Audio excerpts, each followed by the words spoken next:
Most men will never be wealthy, not because they're lazy, not because they're unlucky, but because of one silent mistake they keep making, and nobody ever told them what it is.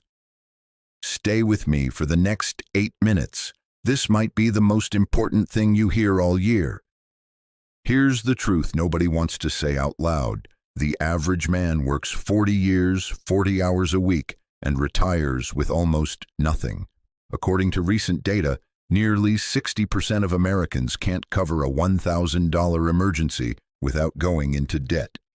60%. That's not a money problem. That's a mindset problem wearing the disguise of a money problem. We live in the richest era in human history.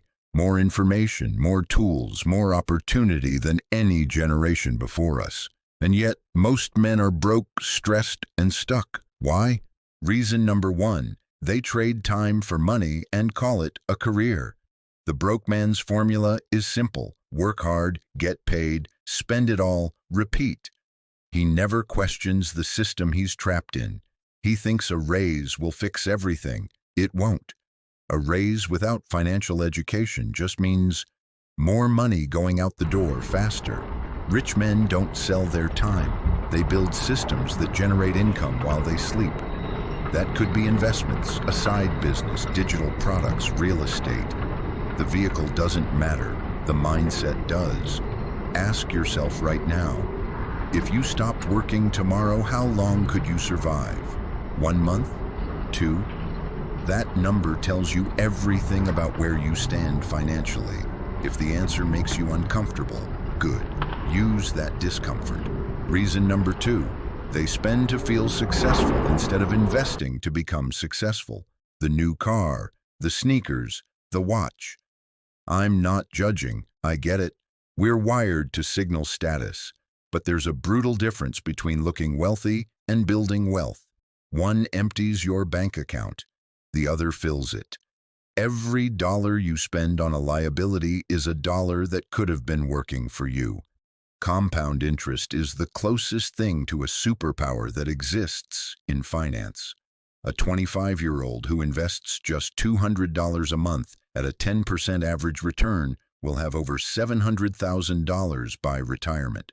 Not because he earned more, because he started early and stayed consistent. The broke man buys things to impress people he doesn't even like. The wealthy man buys assets that generate freedom. Reason number 3, they quit when it gets uncomfortable. Building wealth is boring. It's repetitive. It doesn't feel like a movie montage. It feels like making the same smart decision over and over for years, while everyone around you is spending, partying, and laughing at you for being too serious. Discipline is the real currency, not dollars, not crypto. Discipline, the man who wakes up early when he doesn't want to, who invests before he spends, who says no to instant pleasure to build long-term freedom. That man wins every single time. Most men stay broke because they want results without the process. They want the body without the gym, the business without the grind, the wealth without the patience. Life doesn't work that way, and deep down, you already know that. Here's what I want you to do right now, not tomorrow, right now. Write down your monthly income, write down your monthly expenses. Find one thing, just one, you can cut this month and redirect into an investment or an emergency fund. Start there. One decision, one step. That's how it begins. Not with a lottery ticket, not with a viral moment, with a quiet, deliberate decision that nobody else sees. But that changes everything over time. If this hit you, subscribe to Forge and Wealth. Every week we break down exactly how to build the man and build the money. No fluff, no shortcuts, just real strategies for men who are serious about leveling up. The Forge is open. Are you ready to step in?